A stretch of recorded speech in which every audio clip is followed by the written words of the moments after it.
C'est 23. Nouvelles technologies, univers numérique et innovation.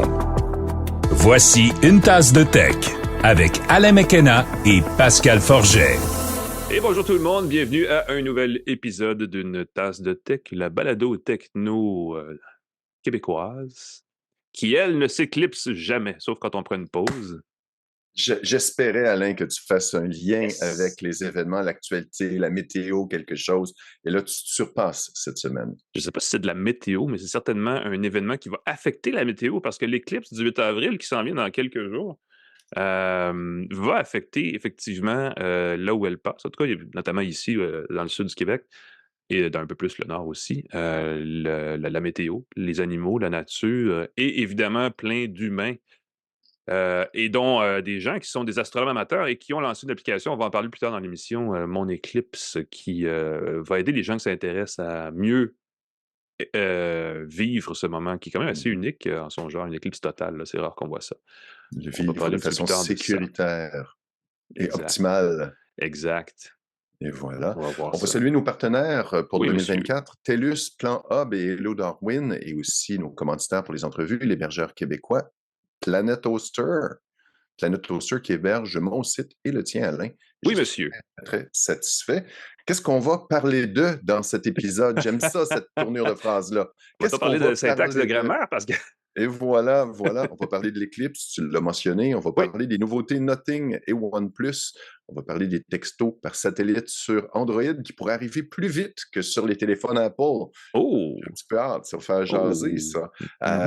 Évidemment, Apple va lancer les meilleurs systèmes de textos par satellite sur les Pour appareils iPhone. Apple Oui, effectivement. après. Ben oui. Des moniteurs externes Québec pour Mac et PC et un clavier portable pour son ordinateur portable. Tu vas voir, Alain, c'est assez joli et élégant. Assez portable, merci, effectivement. Est-ce qu'on glisse un mot sur Jovaco, Ben, partenaire écoute, idéal? on réinvite les gens, oui. Je te laisse expliquer qui est Jovaco, mais on a reçu la patronne, la présidente de Jovaco, il y a 2 ou 3 épisodes de ça, et c'est intéressant sur ce que fait Jovaco, mais aussi la place des femmes dans les technos, parce qu'on a fait ça dans le cadre de la Journée internationale du droit des femmes. Donc, on a appris beaucoup de choses. Jovaco, qui est un spécialiste des progiciels de gestion intégrée, les fameux ERP, quand les gens vous parlent des ERP, puis ils vous disent « Ah, ouais, mon ERP, fais ci, fais ça ». Ben, c'est un progiciel de gestion intégrée, ça. C'est ça que ça se trouve à être. Et Jovaco est un spécialiste de ça depuis longtemps. Je pense même depuis avant l'existence de ces logiciels-là, parce qu'on parle d'une entreprise qui a vu le jour en 1983. Donc, ils implantent des systèmes ERP, des systèmes CRM pour suivi de la relation avec les clients, analyse de données, migration vers le nuage, développement personnalisé, en plus du support et de la formation des utilisateurs. Ils utilisent des outils Microsoft, notamment Microsoft Dynamics.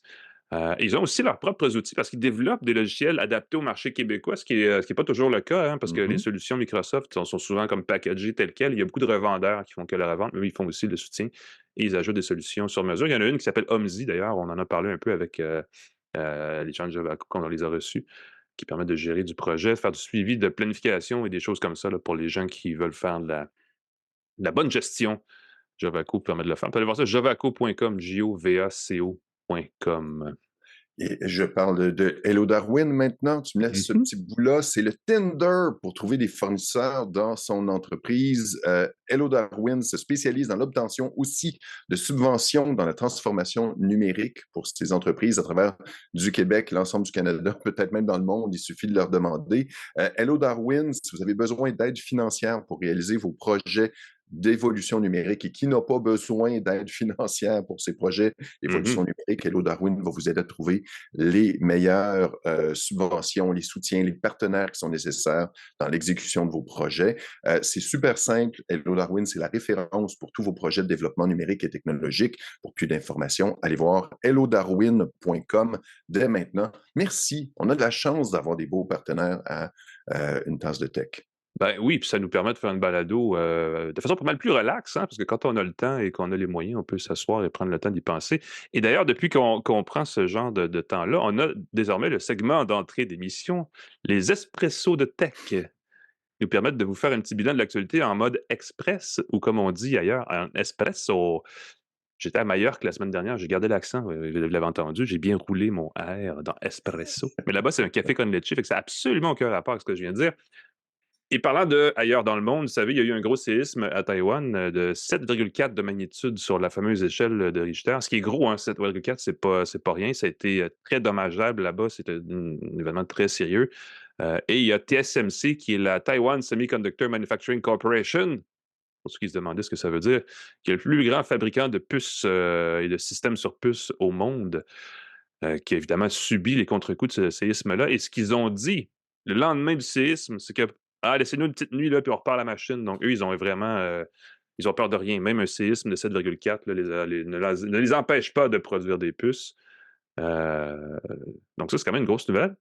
Oui. Et c'est aussi une relativement bonne nouvelle pour les gens, parce qu'il y a des puces dans tout. Hein. J'en discutais avec des collègues cette semaine. Il y a des puces dans les serrures de porte maintenant. Il y a des puces dans les autos, dans les téléphones, évidemment, Ils sont partout. Donc, Et c'est fou parce que on se rend pas compte que les puces demandent de l'équipement de très, très, très grande précision ben oui, c'est et tout qu'un petit, c'est des séisme nanomètres qui de va... jeu, là, effectivement. Et c'est ça, et là, tu as un séisme qui va secouer ces équipements-là. C'est comme donner un bon coup de pied sur ta machine. Il faut tout que tu recalibres. Puis si jamais ça n'a pas, ben, tu peux avoir des milliers de microconducteurs qui sont pas conformes. C'est assez important comme.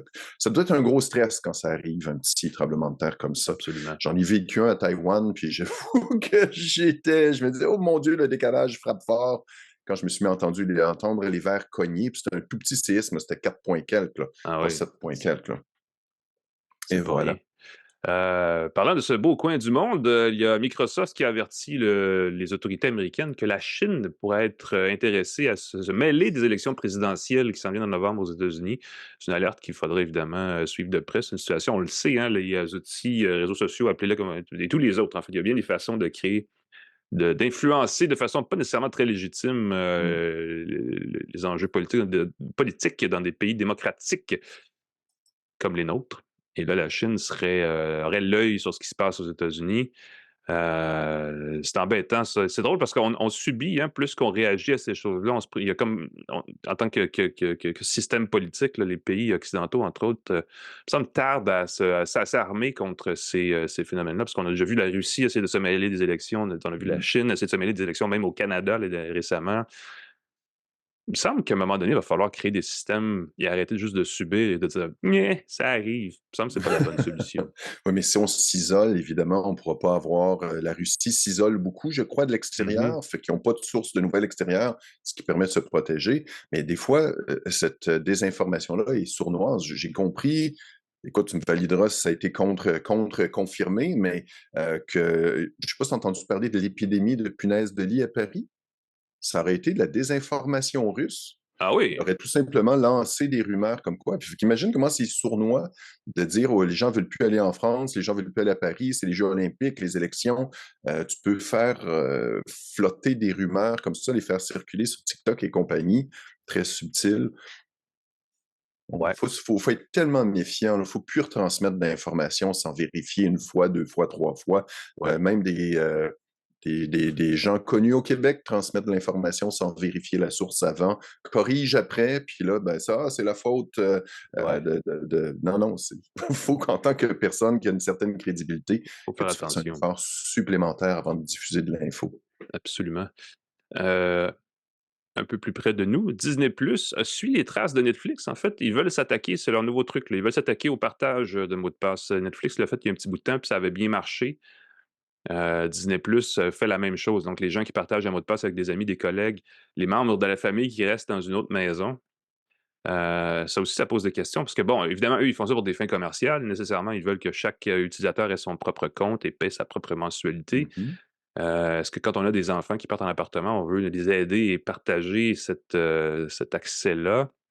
C'est pas nécessairement illégitime dans certains cas. Donc, surveillez ça si vous avez de la misère à accéder à Disney+ prochainement. C'est peut-être un peu à cause de ça. Ils ont beaucoup resserré leur offre. Hein. Ils ont des comptes, des forfaits maintenant avec publicité, sans publicité. On peut télécharger les émissions à l'avance ou pas.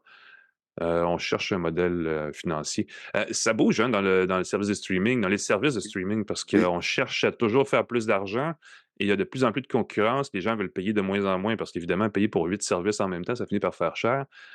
Donc, on se cherche des bonnes formules de ce côté-là. Je ne sais pas si ça va nous mener où, mais c'est.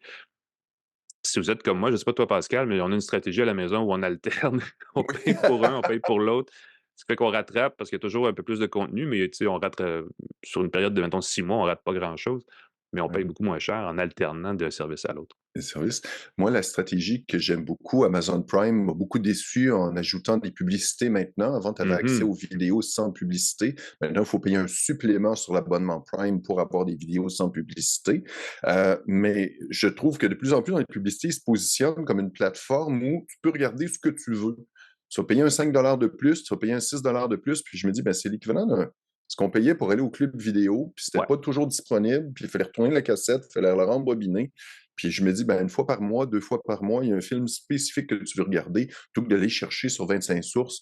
Tu te connectes avec ton compte Amazon Prime, tu cliques, ça coûte 5 $.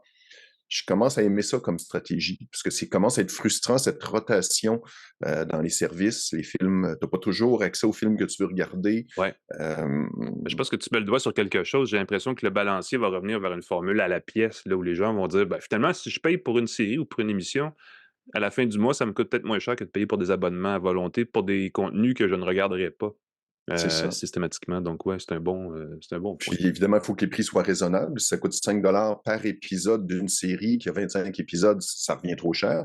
Mais si tu as un forfait, par exemple 20 et tu as accès à The Walking Dead saison 1 à 5, ben OK, ça commence à être simple de l'écouter légalement. C'est tout le temps ça, Mhm. quand c'est plus simple de pirater, c'est là que ça devient tentant, je pense, pour la Ouais, majorité des gens. bon point. On parle très peu cette semaine d'intelligence artificielle générative et c'est tant mieux, c'est le moment de respirer un brin, prendre un grand souffle. Mais on va en parler quand même un petit peu parce que, et c'est que seulement une petite nouvelle, mais les gens de la direction de YouTube, qui appartient bien sûr à Alphabet, la maison mère de Google, a dit cette semaine que malheureusement, les vidéos générées par Sora, qui est l'outil de génération de vidéos à partir de texte de OpenAI, un rival de Google, ne seront pas acceptés sur YouTube parce qu'ils ne respecteraient pas les termes d'utilisation puisque c'est du contenu créé artificiellement et tout le kit. En revanche, ils ont dit, mais si Gemini, notre propre outil d'intelligence artificielle qui produit de la vidéo, ça, c'est bien correct. Il n'y a pas de problème. Mets ça sur YouTube à ta boy. Il est bon, notre outil. J'aime ce respect d'éthique à géométrie variable. Aïe, aïe. Ah, Ça peut être faut se... trompeur tant que c'est nous qui le faisons, c'est correct. Ouais. C'était Hmm. juste ça la nouvelle. C'est ça, là, mais c'est Même. déjà, ça dit tout. Ça dit tout Ouais. en peu de mots. Euh, Puis, je ne sais pas combien tu as de crypto-monnaies. Mais c'est pas pire. Ça pourrait monter, qui sait? Ben, écoute, on est revenu à des niveaux où les gens qui avaient encore des bitcoins et qui disaient je vais couler avec le bateau doivent remonter à la surface ce jour-ci parce que ça va très très bien pour le bitcoin entre autres.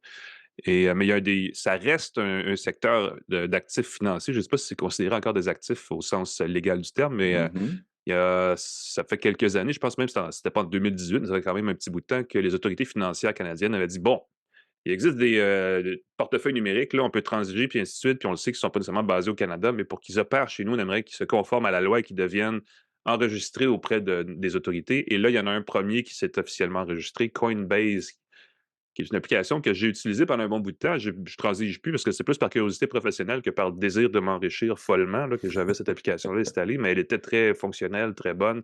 Ils sont inscrits en bourse, ça a été bien été, ça a moins bien été, ça recommence à bien aller, mais là, ils viennent d'être enregistrés, autorisés et approuvés par les autorités financières canadiennes à partir d'une adresse en Ontario.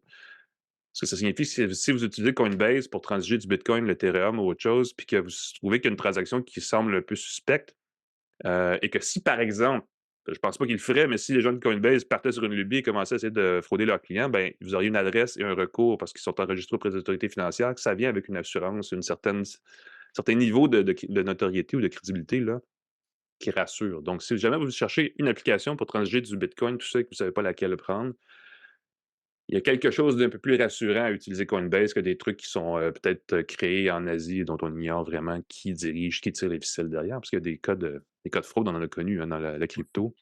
Les C'est toujours portefeuilles un qui peu sont embêtant. disparus. Tu mets des bitcoins dans un service, le service disparaît, les bitcoins disparaissent, et voilà, Voilà. essaie de te faire rembourser. Tu es cuit. C'est ce qui m'a fait à notre séance de bombardement d'actualités technologiques de la semaine. On va passer au segment plus sérieux des vraies nouvelles. On va le dire comme ça.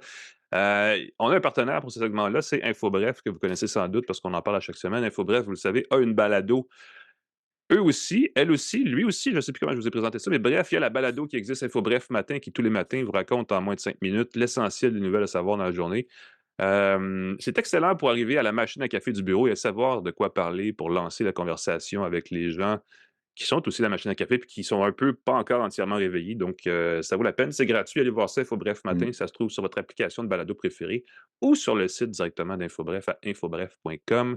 Si vous allez sur la plateforme balado de votre choix pour vous abonner à Infobref, abonnez-vous à une tasse de tech aussi. C'est un 2 pour 1. Je vous fais un spécial d'amis. C'est gratuit dans les deux cas. Vous avez mon sceau d'approbation. Je vais dire ça comme ça. Ouf! Pascal, parle-moi de Twitter un peu parce que je m'ennuyais d'entendre parler de ce Ça réseau fait social long. qui, en fait, s'appelle X, je devrais le dire. Ouais, je sais, mais je suis vieux, alors je vais encore parler de ça. C'est quoi les choses qu'on parle de, là, avec... moi, je parle encore de la station Berry de Montigny, là, Ah, bon, parce que je suis moi, âgé. t'as 300 ans, toi, t'es vraiment Je un sais, fait que vénérable. je parle encore de Twitter, désolé, qui est maintenant X. Écoute, il y a un retour de la marque bleue pour les comptes influents gratuitement. Il y a Oh, certains influenceurs sur Twitter qui ont eu la surprise de voir la petite marque bleue revenir. Pourquoi? C'est parce qu'ils ont plus de 2500 abonnés qui paient l'abonnement premium à 8 par mois. wow! Euh, et ça leur donne droit gratuitement en tant qu'influenceur, en tant que personne qui est retweetée et suivie sur Twitter aux fonctions premium. Et si tu as plus que 5000 personnes qui te suivent, qui paient 8 par mois, puis ça, c'est Ben 8 oui. américains, c'est un petit peu plus cher en canadien, ben, tu as les options de Premium Plus, qui n'est pas la marque de petits biscuits soda, qui est délicieux, même si ça a le même nom. Ça goûte salé. Ça goûte salé ici. Qu'est-ce que ça te donne, le fait d'avoir de payer 8 par mois? Ça te donne, entre autres, et c'est drôle parce que j'ai vu que beaucoup de gens qui avaient ce petit logo-là étaient gênés. Parce que là, ça montre que là, ils sont, Il joue ils le paient jeu d'Elon peut-être, ils Musk, veulent pas ben oui. payer. Alors, il y a des instructions pour cacher le badge. On peut cacher ce badge-là s'il est apparu dans les options de personnalisation de son compte. Je trouve Bon. ça très drôle. Qu'est-ce que ça donne comme avantage d'avoir sa fonction premium comme ça gratuitement parce que tu as 2500 abonnés qui te suivent, qui paient. Ben, ça peut te permettre de publier des vidéos qui vont jusqu'à 3 heures de temps sur Twitter, qui regardent Wow! On pourrait mettre la balado en entier. plus que la balado, 3 balados Ah oui, oui, ben consécutives, oui, effectivement, ben oui. publier des tweets de plus de 280 caractères. Et si tu as Premium Plus, qui a Donc, le 5000, biscuit soda, les ouais. biscuits soda, tu as l'assistant Grok, l'assistant d'intelligence artificielle Grok. On vient sur l'intelligence artificielle, on s'en sort pas. Et tu peux publier des tweets en format article, Alain. Ouais. Pourquoi utiliser un média conventionnel quand tu peux tout faire toi-même dans Twitter en payant Twitter pour cette chose-là ou en le recevant gratuitement s'il y a assez de gens qui te suivent? Ça me fait réaliser que je serais curieux d'essayer Grok, qui est un espèce de chat GPT d'Elon Oui. Musk déployé sur X, Insolent et rigolo et tout. qui a une attitude, ben oui, c'est ça. Et là, j'ai Hmm. hâte de voir parce que cette fonction-là, comme c'est que pour les comptes qui sont payants, j'ai l'impression que ça va distinguer beaucoup de gens qui ont payé pour leurs abonnés des comptes gratuits qui les suivent mystérieusement. S'il y a Ouais. des vraies personnes qui paient 8 par mois pour les suivre, ben c'est peut-être que ça va te permettre de distinguer des C'est gens qui intéressant, ont c'est des vrai que abonnés tu touches un mystères. bon point, là. En fait, s'ils enlevaient le badge sur ceux qui n'ont pas d'abonnés payants, qui se disent d'avoir 100 000 abonnés, mais qu'on ne sait pas s'ils sont vrais, ça Exactement. enlèverait un problème qui est un problème depuis toujours, là, depuis bien avant que ça s'appelle X. Je veux dire ça comme Oui. ça. Ben, écoute, on va rester dans le thème de l'intelligence artificielle puisque c'est Mhm. clairement inévitable ces jours-ci. Il y a OnePlus, le fabricant de superbes téléphones Android, dont les 12 et 12R dont on a parlé il y a quelques semaines, Mhm. qui se lance avec son premier outil d'intelligence artificielle qui s'appelle le AI Eraser, qui est essentiellement l'effaceur magique pour photos comme l'efface magique des pixels de Google, mais qui arrive 2 ans plus tard, ou même peut-être 3 ans plus tard. C'est exactement le même processus que l'efface magique de Google, là, qui a été, lui, lancé en mars 2021. On peut aller sur nos photos, corriger. Ça prend une mise à jour, évidemment. Là, ça s'en vient dans les prochains jours. On peut signaler un objet qu'on voit qui n'est pas plaisant dans l'image et l'outil substitue intelligemment ces objets indésirables par des éléments contextuellement appropriés qui améliorent naturellement le résultat de la photo, l'attrait de la photo. Je vous laisse, on aura l'occasion de voir à quel point ça fonctionne. Des gens qui ont essayé, semble-t-il, la fonction aux États-Unis, ne sont pas très impressionnés par le résultat. Ça va être à suivre, c'est certain. Ce qu'on dit chez OnePlus, parce que c'est ça, il existe déjà des effaces magiques chez Google. Samsung a aussi un outil de mémoire dans leurs applications de photographie sur leur téléphone Galaxy.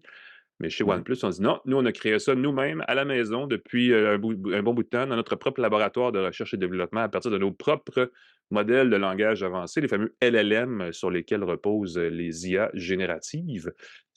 Donc, il y a 2 niveaux. Il y a l'application qu'on pourra utiliser quand la mise à jour va venir qui, s'en vient là, au courant du prochain mois sur les OnePlus 12, 12R, OnePlus 11 Open, le fameux téléphone pliable, et le Oui. OnePlus Nord CE4 pour ceux qui ont ça. Je ne sais pas à quel point c'est populaire chez nous, le Nord, mais en tout cas, bref, les gens qui ont un téléphone OnePlus, vous pourriez vérifier ça dans les prochains jours. Il y a une mise à jour qui va se faire et qui va vous permettre de l'essayer. C'est gratuit si vous avez déjà le téléphone, nécessairement. Mmh. Et c'est le début de quelque chose. On pense. Écoutez, OnePlus, clairement, fait beaucoup, beaucoup, beaucoup d'efforts pour se faire connaître comme l'espèce de troisième joueur après Apple et après Google. Oui. Google ou Samsung, c'est pas clair qui ils visent, là. Mais ils se veulent vraiment très, très agressifs, comme on dit en bon français.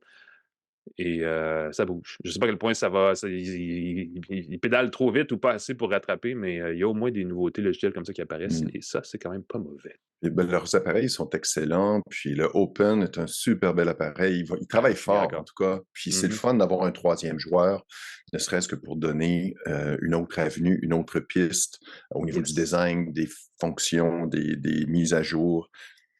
On aime ça. Oui, monsieur.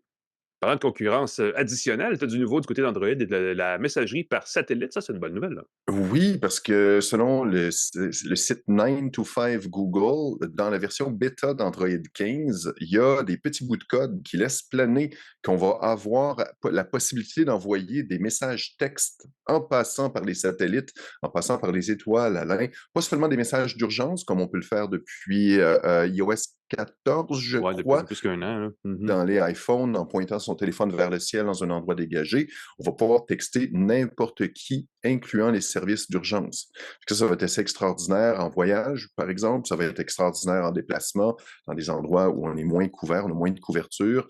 Il va falloir rester évidemment en vue du ciel. Les instructions, les petits bouts de code qui sont dans la version bêta disent Mhm. qu'il faut rester en vue du ciel, ça peut prendre plus de temps et on ne peut pas inclure de photos et de vidéos quand on va envoyer des textos par les étoiles. Et ce qui est flayé, c'est qu'au lieu d'avoir l'icône de réseau cellulaire, il va y avoir un petit satellite à la place. Ah ben, Et ah ben. ça va être très, très cool comme ça. Ce que je trouve très flayé, c'est que Snapdragon Satellite a été annoncé au CES en janvier 2023, le service qui promettait de rapidement diffuser du contenu par satellite et tout. Snapdragon Satellite a été arrêté en novembre de 2023. Ah, Donc, il y a une ce que pause. je comprends, c'est que les Snapdragon, les téléphones avec le processeur Snapdragon 8 génération 2 auraient les options satellitaires. Donc, déjà, des téléphones existants pourraient devenir compatibles avec les services, sauf qu'on n'a pas encore de détails sur combien ça va coûter, quels appareils vont être vraiment compatibles, les Mhm. forfaits nécessaires, dans quel pays ça va être possible. Ça prend des grosses ententes avec les services de satellites et tout. Oui. Ça va être avec Starlink? Est-ce que ça va être avec d'autres compagnies cellulaires? Il y a Google I.O. qui est le 14 mai, qui va peut-être nous éclairer là-dessus avec les détails sur Android 15 et quand est-ce qu'on va pouvoir texter les étoiles en disant aux utilisateurs d'iPhone j'ai peut-être une bulle verte, mais moi, Mais ça elle passe par est les allée étoiles. dans les étoiles. C'est un bon point. Et voilà. Je pense que ça va être une grosse conférence, le Google I.O. cette année, parce qu'il y a plein de petites nouvelles qui pop depuis quelques semaines qui vont se compléter, qui vont se conclure à cette conférence-là. Donc, ça va être Mm. intéressant de suivre ça. Il y a d'autres nouveautés qui s'en viennent aussi du côté de la marque Nothing, marque britannique, je le rappelle, parce qu'on oublie souvent, parce que tout a l'air d'être soit asiatique ou américain, mais non. Nothing est une marque britannique qui, on en a déjà parlé, ils font des téléphones, le Nothing Phone 2, de 2A, on a parlé du 2A il y a quelques semaines, et là déjà on aurait de l'information sur un Nothing Phone 3 qui s'en viendrait au courant de l'année. Ce qu'on a su cette semaine, c'est qu'il allait avoir des nouveaux écouteurs Bluetooth, les Nothing Ear 3, qui eux vont être présentés vraisemblablement le 18 avril prochain, donc dans 2 semaines.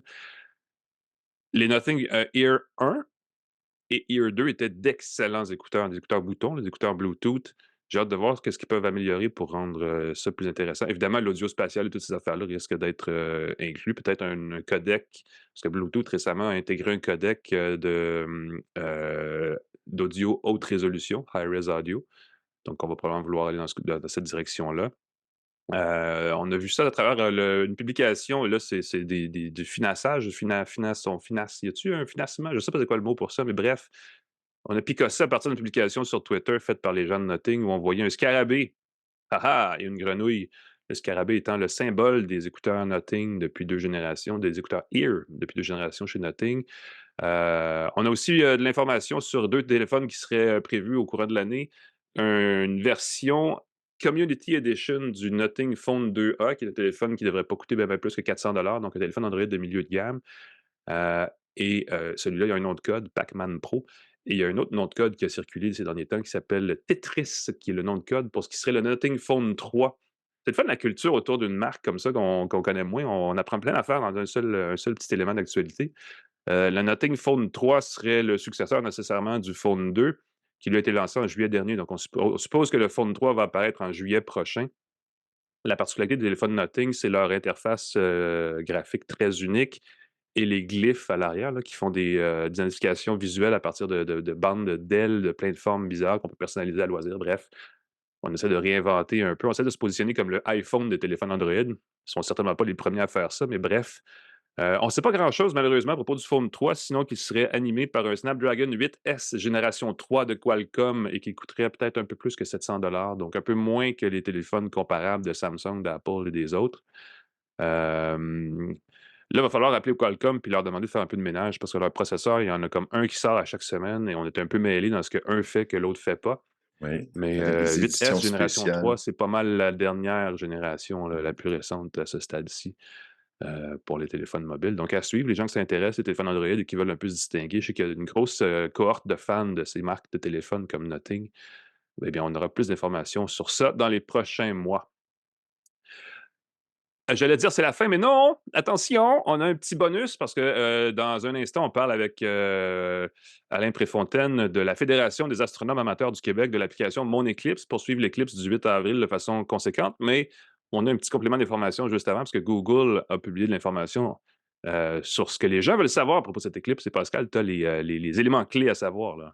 Oui, qu'est-ce que les gens ont posé comme question à Google à propos de l'éclipse qui s'en vient? Quand aura lieu l'éclipse solaire de 2024? À quelle heure aura lieu l'éclipse solaire de 2024? Mhm. Où se procurer des lunettes d'éclipse solaire? Que se passe-t-il si on regarde une éclipse solaire? Combien de temps dure l'éclipse solaire? Et pour y répondre à cette question-là, vous pouvez chercher dans Google, évidemment, mais avec l'application Mon Éclipse sur iOS et Android, vous allez avoir toute l'information. C'est vraiment bien fait. Et Alain va nous en parler. Alain Préfontaine va nous en parler avec enthousiasme, vous allez voir.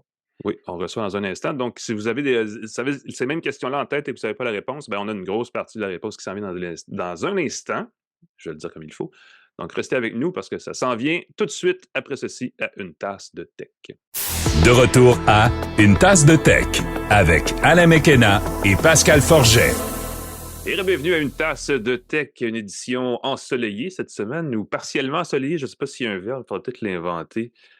J'ai été, Pascal, je t'ai dit ça comme ça, flabbergasté dans les dernières semaines quand j'ai vu que les écoles refusaient d'accueillir les enfants pendant l'éclipse du 8 avril et qu'en même temps, on organisait au Parc Jean-Drapeau une grosse fête, célébration de l'éclipse. C'est comme si on était redevenu une espèce de société tribale d'une autre époque. J'ai pensé écrire un papier en citant Marshall McLuhan là-dessus parce qu'il y a une certaine philosophie, une certaine notion de culture.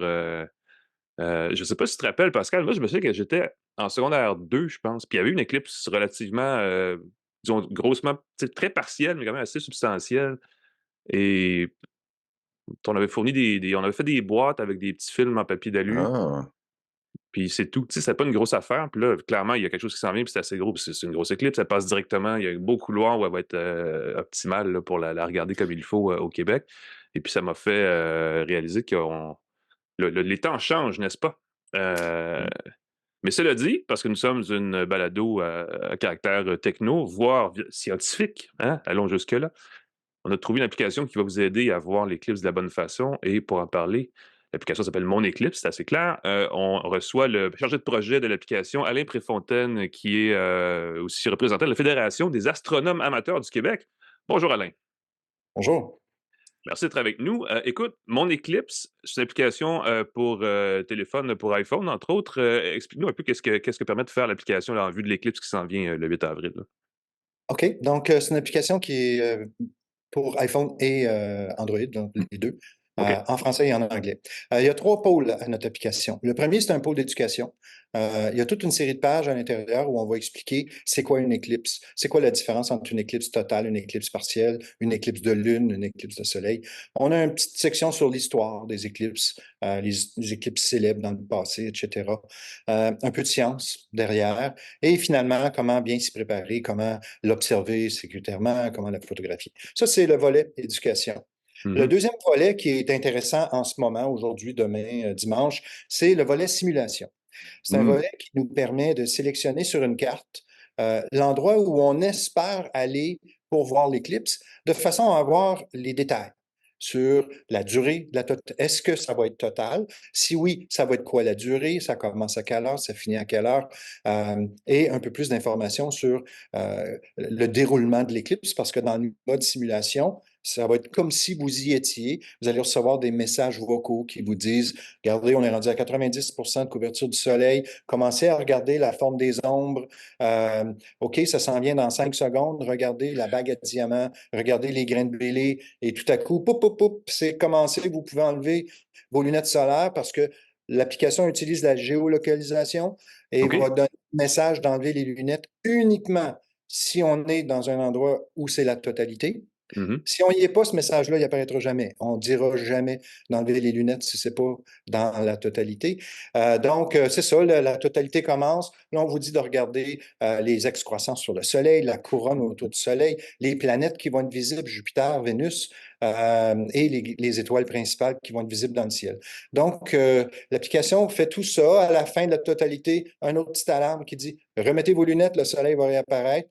Et ça continue pendant une autre 1h15 à mesure que la Lune se déplace et légèrement, graduellement plutôt, va faire apparaître le Soleil de plus en plus, là. Donc, c'est un processus qui dure 2h30 à peu près, Ah oui. entre le tout premier contact Lune-Soleil et le tout dernier, avec ce petit moment là, d'extase en plein centre là, de totalité pour ceux qui ont la chance d'être au bon endroit. Donc, la simulation, vous pouvez choisir Saint-Hubert, après ça, un peu plus loin, Saint-Jean-sur-Richelieu, puis après ça, Granby ou Bromont. Puis à toutes les fois, vous voyez la durée de la totalité augmenter. Donc, ça devient un outil intéressant pour sélectionner le lieu où on va aller. Et finalement, le troisième volet, ben, c'est celui qui compte lundi.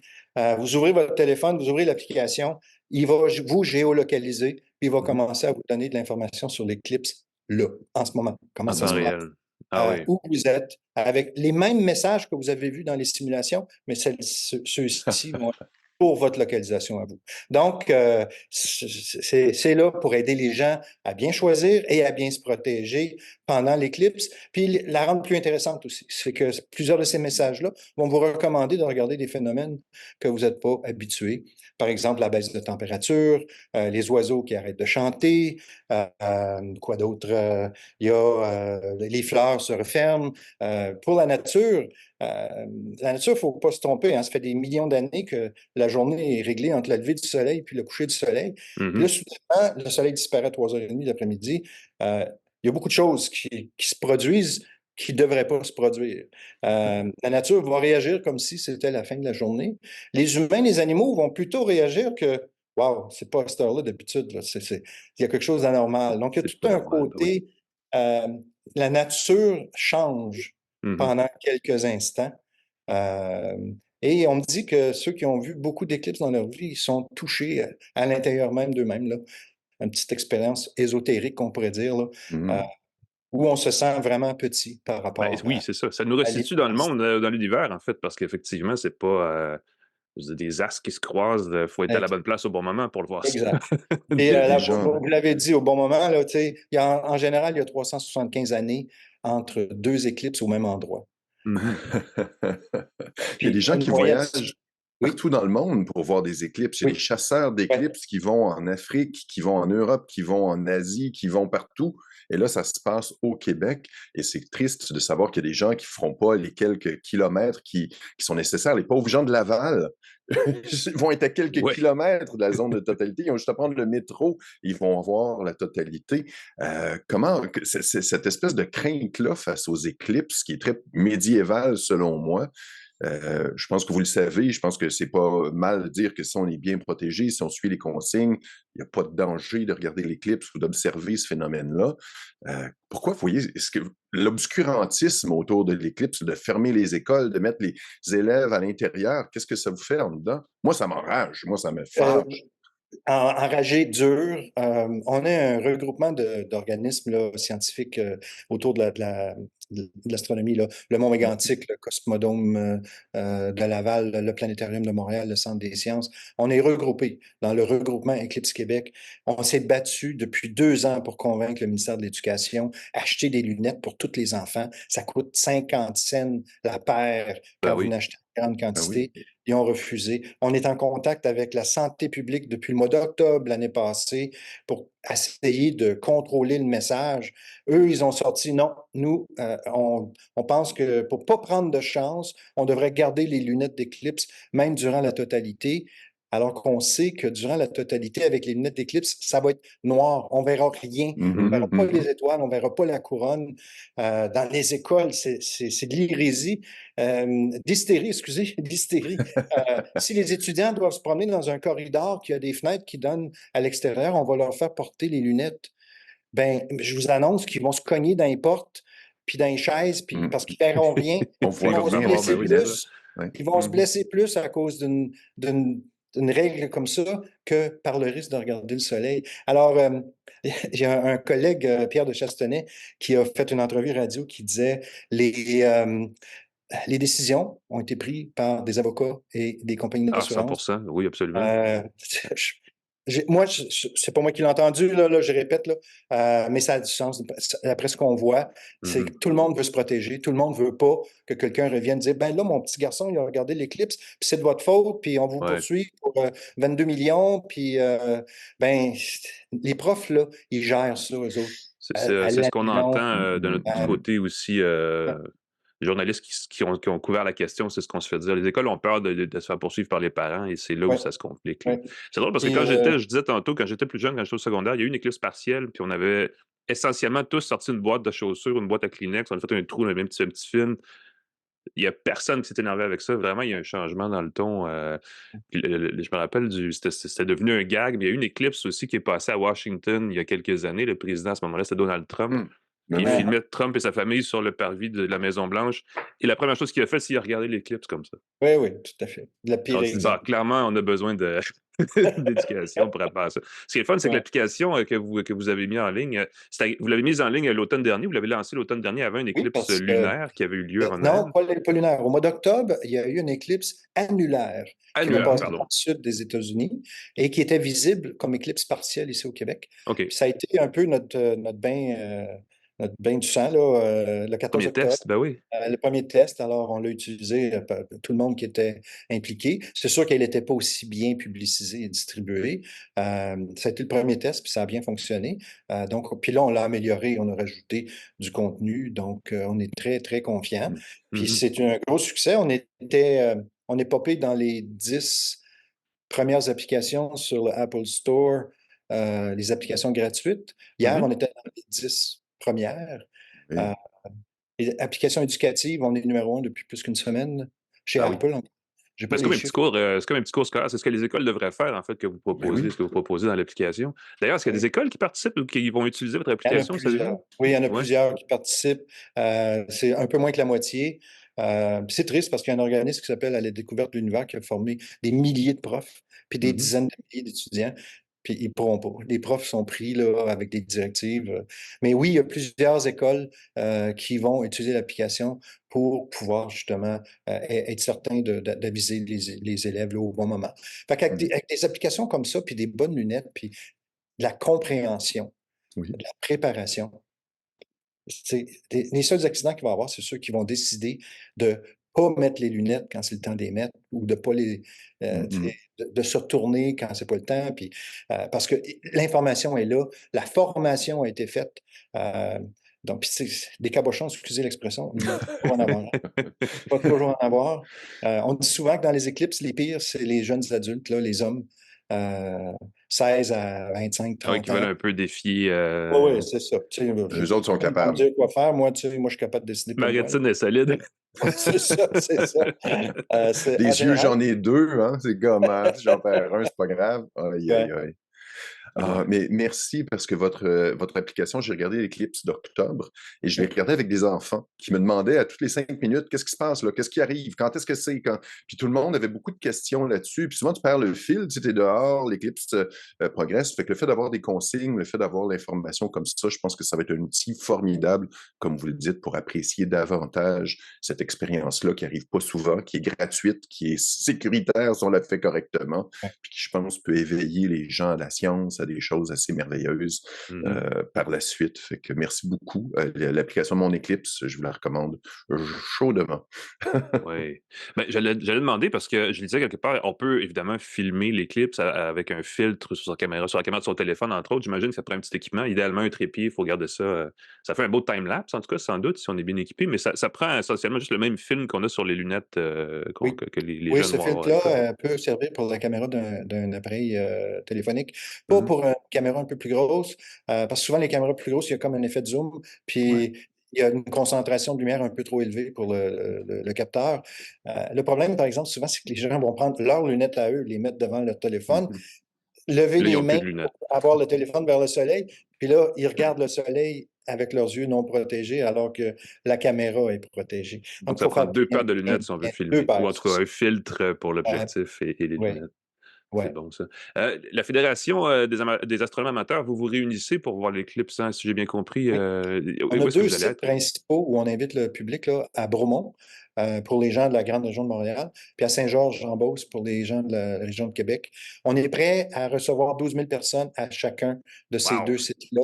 12 000 paires de lunettes à donner gratuitement, des télescopes sur place, des jumelles avec des filtres, un peu d'animation. Malheureusement, on n'a pas DJ Champion puis l'Orchestre métropolitain, là. Mais on va avoir des astronomes amateurs qui vont être là. Les gens vont pouvoir venir jeter un coup d'œil, poser des questions. C'est sûr qu'on va publiciser notre vidéo qu'on a fait avec Farah Alibé sur comment sécuritairement utiliser les lunettes d'éclipse ou les méthodes d'observation Mhm. indirecte. Ça, c'est sur la chaîne YouTube de la Fédération. Donc, ça va être, on va encadrer les gens. Les écoles fermées, puis les parents qui ne savent pas quoi faire, là, venez à Bromont, Voilà. venez à Ben oui. Saint-Georges, on va avoir du monde autour de vous pour vous supporter, pour vous donner de l'information et rendre ça une expérience familiale absolument phénoménale. Puis on a des bons moments, là, tu sais, Bromont, 3 minutes 16. Saint-Georges, un peu moins, malheureusement, 2 minutes 41 secondes, je crois. Mais plus loin au sud, dans la Beauce, il y avait juste un petit village, il n'y avait aucune ville capable d'accueillir 10-12 000 personnes.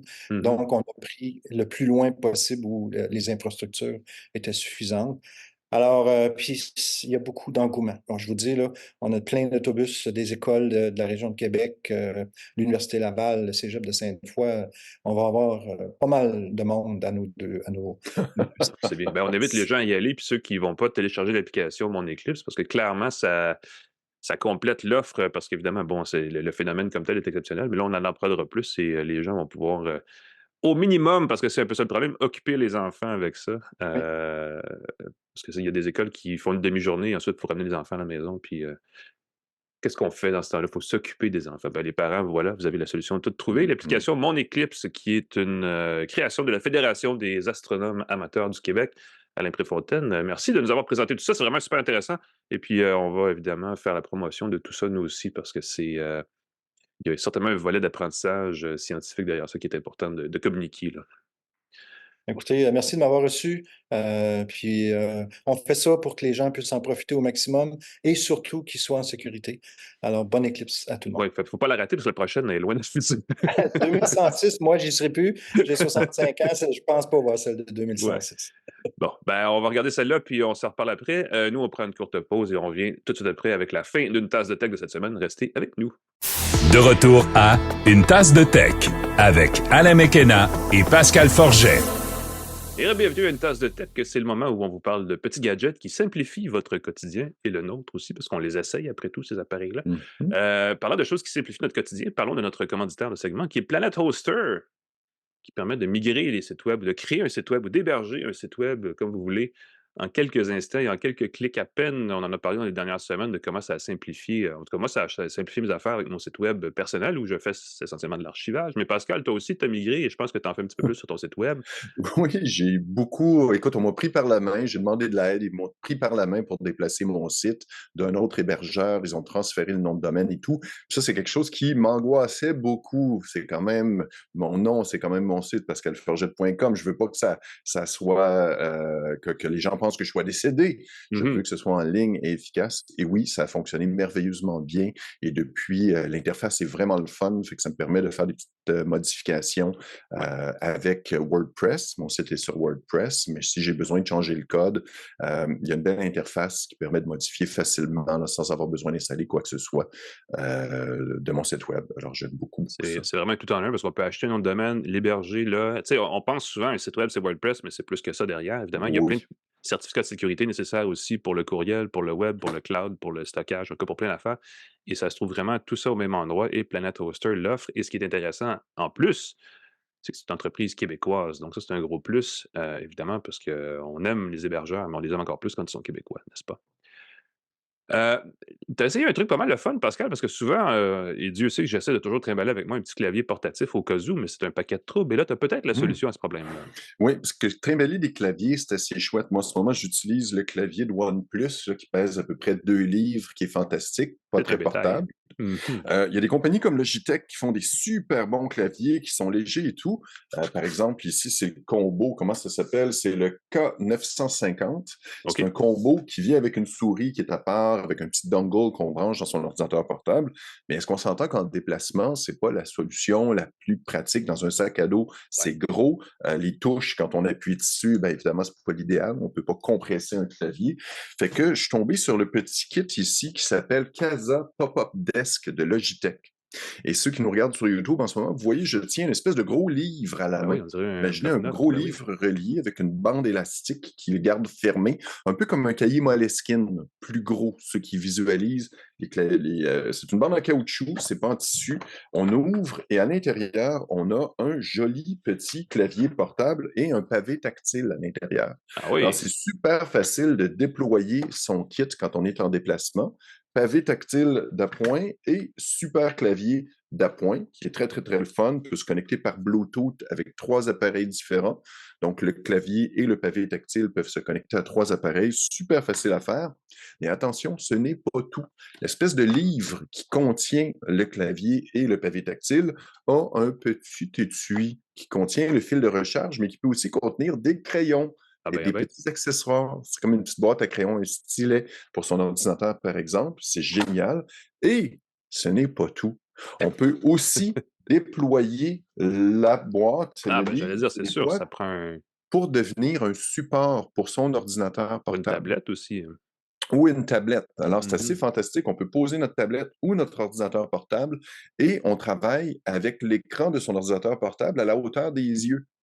Et je l'ai essayé dans un café et j'ai trouvé ça merveilleux parce qu'il y a beaucoup de gens que je vois, puis oui, on peut se dire qu'on n'a pas besoin d'un clavier d'appoint avec un ordinateur portable. Certains claviers pour travailler peu de temps, ça marche très bien avec le clavier de l'ordinateur portable, mais avec le clavier Casa Pop-Up Desk, ben, on a le support qui met l'écran de notre ordinateur portable à la bonne hauteur, Bonne notre ergonomie. clavier, notre Mhm. pavé tactile, et donc on travaille beaucoup plus efficacement. Je me trouvais assez influenceur, merci.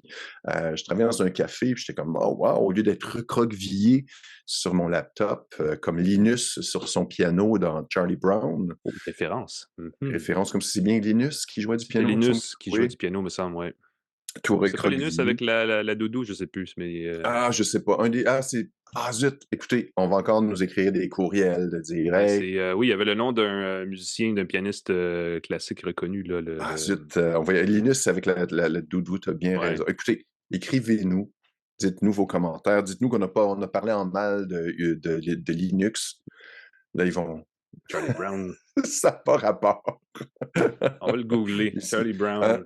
Fait que j'aime beaucoup, beaucoup le petit combo. On peut le recharger par USB-C. Ce qui C'est m'a un peu déçu, Schröder. par exemple, c'est que l'autonomie est pas énorme. L'autonomie du clavier peut atteindre jusqu'à 5 mois d'utilisation, seulement 1 mois pour le pavé. Ah, Ça pas de l'air, c'est quand même beaucoup, mais des kits, par exemple, comme le combo de clavier, ici, je me suis éloigné du micro un petit peu, le K950 fonctionne avec 2 piles AA et on parle de 2 ans, plus de 2 Ah ans oui, d'autonomie avec 2 piles AA qu'on peut remplacer rapidement. Si on a notre kit Casa, ben, on peut le recharger avec un port USB-C, mais il faut avoir le temps de le recharger. Ça se fait très vite. Fait que ça, c'est le petit détail. Et il y a aussi évidemment le coût. La Casa Pop-Up Desk, c'est pas quelque chose qui va être utile pour tout le monde. Il va mhm. servir régulièrement. C'est 240 $ canadiens pour le Oh, kit. quand Vous même, avez le quand même. clavier, le pavé et l'étui de transport qui sert de support. Et je te le dis, là, j'aime beaucoup, beaucoup, beaucoup l'idée d'avoir un clavier dans un étui facile à transporter, élégant, se glisse facilement dans son sac à dos avec son ordinateur portable. C'est offert en 3 couleurs stylées, chic classique, calme nordique ou rougissement bohémien. Tabern. Ah oui, rougissement bohémien. Ouais, c'est blush, Bohemian blush. Je te OK. laisse deviner quelle couleur c'est. Ben, je veux dire, bohémien, Comment t'appellerais ça dans la vraie vie? Moi, j'appellerais ça rose, mais c'est ben, ça c'est Bohemian rose ou rouge. Ça blush. peut être un rouge pâle, je sais pas. Faudrait que je le voie, là. C'est rose et plus rose. Il y a Ah. comme la bande élastique est d'une couleur contrastée Ah, parce qu'il y a deux légèrement. couleurs. Ouais, je Fait que jetez un comprends. coup d'œil, c'est vraiment un bel accessoire. Casa Pop-Up Desk, si vous avez quelqu'un qui a un ordinateur portable avec un mauvais clavier, vous pouvez avoir un meilleur clavier, un bon pavé tactile, travailler plus confortablement et être extrêmement stylé avec ça. Mais toi, tu as une autre solution pour travailler stylé avec un Oui, ordinateur monsieur, j'en ai portable? parlé. J'ai parlé d'eux. C'est une compagnie qui s'appelle Xebec, Xebec. Et ça m'a interpellé à l'origine parce que ça ressemblait à Québec. Je me disais, il y a peut-être un lien, mais il n'y avait absolument aucun lien à voir avec la province. Mais ils font des moniteurs d'appoint pour ordinateur portable. Donc, vous savez, c'est une grosse. Il y a une mode, là, et ça continue, d'avoir un deuxième moniteur qu'on accroche sur le moniteur de son ordinateur portable, que ce soit un Oui. Mac, un MacBook ou un ordinateur PC d'autres marques. Et là, ils ont lancé cet hiver au CES une nouvelle version de ça qui s'appelle le Snap, qui honnêtement répond à toutes les critiques que j'avais à faire sur les moniteurs externes précédents. Donc, moi, je trouve ça vraiment extrêmement intéressant. C'est conçu à la base pour. Bon, évidemment, ils présentent ça avec un MacBook, donc MacBook Air, entre autres, mais ça fonctionne sur un PC aussi, là, peu importe. Il suffit d'avoir un ou deux ports USB-C. Ce qu'on a fait cette fois-ci, c'est qu'on a divisé l'appareil, ou en tout cas l'accessoire, en morceaux. Il y a une base qu'on accroche derrière son moniteur qui fait juste se déposer, qui tient par pression simplement, et sur laquelle se trouvent deux connecteurs, un de chaque côté, qui sont des connecteurs magnétiques propriétaires. Et là, si vous êtes sur la vidéo, vous voyez, parce que je manipule devant moi la patente à mesure, mais les deux connecteurs se déploient de chaque côté du moniteur principal de son ordinateur portable. Et c'est sur ces connecteurs-là qu'on dépose les écrans. Oh mon Dieu. Euh, et c'est pas tout. Ce sont magnétiques, donc les connexions USB-C sont à même cette espèce de base-là. La base contient une béquille, parce que ça vient lourd, ça peut faire tomber l'écran, mais une fois qu'on Mhm, déploie la mhm. béquille, ça tient tout ça en place sur un moniteur de 13 à 17 pouces pour votre portable. Euh, Là, ce qu'on offre du côté de Xebec, ce sont un ou deux moniteurs de 13,3 pouces de bonne résolution, plein HD, et d'une luminosité maximale de 400 nits, ce qui est correct, qui n'est pas Correct. exceptionnel, mais c'est la même chose que souvent la plupart des ordinateurs de prix abordable, donc c'est pas mauvais. Et les moniteurs, vous le voyez, si vous me regardez, font 13,3 pouces de format très rectangulaire, très panoramique. Il y a derrière 3 endroits où on peut connecter chacun des deux moniteurs, donc on peut le mettre en Ah extension à oui! l'horizontale, ce qui permet d'avoir un deuxième moniteur, ou à la verticale. Il y a bien des Wow! gens qui aiment ça, et moi j'en suis un parce que je me suis mis à l'utiliser et je l'utilisais souvent à la verticale. Donc, on a notre moniteur central de l'ordinateur portable, et à droite ou à gauche, on a un moniteur horizontal, et là, à droite ou à gauche, donc de l'autre côté, on a un troisième moniteur qui, lui, est à la verticale, ce qui permet d'afficher des documents, souvent des documents Word, des fichiers qui sont plus faits sur la longueur, plus naturellement. Ce qui est intéressant, c'est que ça fonctionne à base par USB-C. Ça prend pas nécessairement une très grosse carte vidéo pour fonctionner parce qu'on peut utiliser un logiciel qui est c'est une espèce de pilote qui s'appelle le Display Link, qui est un truc, C'est c'est standard, là. gratuit, c'est relativement universel, là. C'est fait pour la plupart des moniteurs d'externe de différentes marques. Et là, on installe ça et ça gère le troisième moniteur en plus du deuxième de façon tout à fait transparente. Et là, évidemment, on peut les disposer, on peut faire de la recopie. Je ne sais pas qui fait ça, mais on pourrait faire de la recopie pour présenter quelque chose à un client devant soi, pour Oui, avoir deux oui. moniteurs, un devant soi et un à l'envers devant un client, par exemple. Ou on peut aussi, évidemment, étendre son bureau pour faire une espèce super méga setup extrêmement panoramique et c'est vraiment très bien fait. Tout ça s'utilise, ça s'installe, c'est vraiment un charme. Et la grosse affaire, c'est un détail, mais ça vient avec un sac de transport. On range tout ça et là, ça se transporte tout seul très facilement.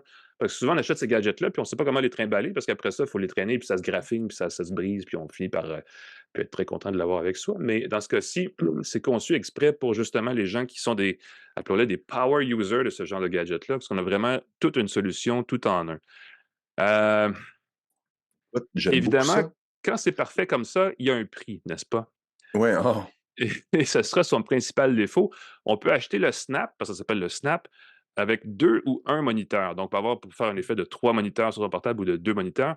Avec un seul moniteur, ça coûte 756 et avec 2 moniteurs, ça coûte 1375 Donc, c'est pas exactement une aubaine. On sait que si vous allez sur Amazon, il y a des marques chinoises inconnues qui vont vous vendre à peu près la même chose pour 150 mais ça vaut 150 je vais vous dire ça. ouais. Donc, les gens qui ne sont pas sûrs, allez-y pour un modèle ou allez-y pour le Xebec a un qui s'appelle le Tri-Screen, qui est la version précédente de cette génération-là, qui coûte seulement 300 si vous êtes curieux, mais pas sûr que vous allez l'utiliser, ben, allez-y évidemment pour une version plus abordable comme ça a tout plein de bon sens.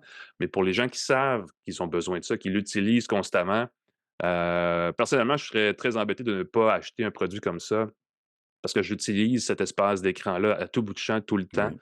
Et ça a comme créé un petit besoin en dedans de moi d'avoir cette configuration-là. Il y a un défaut à cette configuration-là, c'est qu'il faut, quand on change un moniteur de l'horizontale vers la verticale, il n'y a pas un détecteur automatique qui ajuste l'affichage. Il faut aller dans les réglages de son ordinateur pour le dire. Pivote mon affichage de 90 degrés pour qu'il soit dans la bonne orientation. C'est un petit bidouillage. C'est pas un gros irritant, mais ça fait évidemment à ce prix-là un petit défaut. Il me semble qu'on aurait pu créer un pilote ou quelque chose pour l'automatiser. Donc ça, évidemment, c'est pas l'idéal.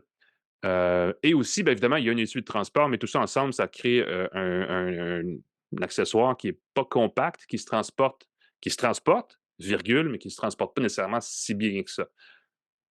Là, évidemment, on ne coupera pas les cheveux en quatre parce que si on veut 3 écrans sur un ordi, nécessairement, ça nous prend quelque chose qui prend de la place. Ouais. Donc, les gens qui sont très, très mobiles, qui vont travailler dans des cafés, il faut s'assurer d'avoir un sac de voyage qui est assez spacieux pour accueillir cet appareil-là. C'est gros comme un gros laptop. Vous savez, les laptops Dell ou les Lenovo d'entreprise qu'on a souvent, là, qui sont quand même assez chunky, là, ben c'est ça en plus. Donc, ça double un peu le volume de ce genre d'accessoires-là. C'est pas super lourd, mais évidemment, comme c'est encombrant, ben c'est ça. On sait qu'on l'a dans son sac, donc faire attention à ça. Mais sinon, écoutez, c'est un tout en un pour ajouter des moniteurs, des écrans, de l'affichage à son appareil mobile. Et ensuite, vous pouvez acheter aussi, évidemment, un petit socle pour relever, ou mieux encore, utiliser le Le clavier externe CASA de Pop-Up Pascal. Desk. Ben oui, pour relever tout ça à la bonne hauteur et pour avoir un clavier externe qui vous permet d'avoir la meilleure position, très ergonomique. Si vous faites installer comme ça dans un café, là, vous avez l'air de flasher peut-être un peu trop, probablement. Et si vous n'avez pas peur de vous faire juger, là, c'est sûr que c'est un moyen d'accroître la sacro-sainte productivité mobile des gens qui travaillent sur un portable. Sérieusement, c'est toute une bébelle. Moi, je l'ai utilisé pour faire l'édition de texte cette semaine et ça a vraiment facilité mon travail. Il y avait une panne de courant parce qu'il a neigé. Oui, en avril, il y a eu beaucoup de neige. Et en situation de panne de courant, j'avais mes 3 écrans avec mon Wi-Fi et ça y allait au poste, les amis, c'était quelque chose. Donc oui, c'est plus cher, mais des fois, quand on sait ce qu'on veut, il faut peut-être payer le prix. Et Oui. ça peut valoir la peine. Peut-être commencer par un seul moniteur, ça c'est moins cher. Puis si on en a besoin de plus, migrer vers un deuxième pour avoir les 3 complets. Mais personnellement, je vais vous dire, je vois l'utilité d'avoir un peu plus de oui. real estate d'affichage, comme on dit en bon anglais. Ben oui, ceux qui comptent travailler du chalet cet été, en déplacement, en vacances, en Ouais. télétravail. Moi, j'ai donné des formations. J'étais à San Francisco. J'ai eu à apporter un deuxième moniteur externe pour partager l'écran avec les participants aux formations. C'est super utile, un deuxième moniteur portable. Quand tu as besoin de travailler, ça fait une belle, belle différence. Exactement. Puis ça, c'est un peu la Cadillac de ces moniteurs externes. Donc, regardez ça, le Xebec. Xebec Snap. Ça se Snap. trouve sur un site qui s'appelle thexebec.com, thexebec.com. Allez voir ça.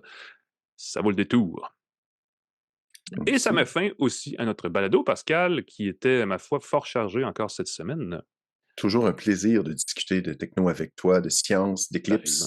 Ben oui. Ah là là. On remercie les partenaires TELUS, Planet Oster, Hello Darwin, merci à Jovaco aussi, C23, le groupe Cogeco qui diffuse et distribue le podcast partout au Québec et dans le monde. Claude Hébert à la mise en onde, Jean-Christophe Ouellet aussi. Merci beaucoup Alain McKenna.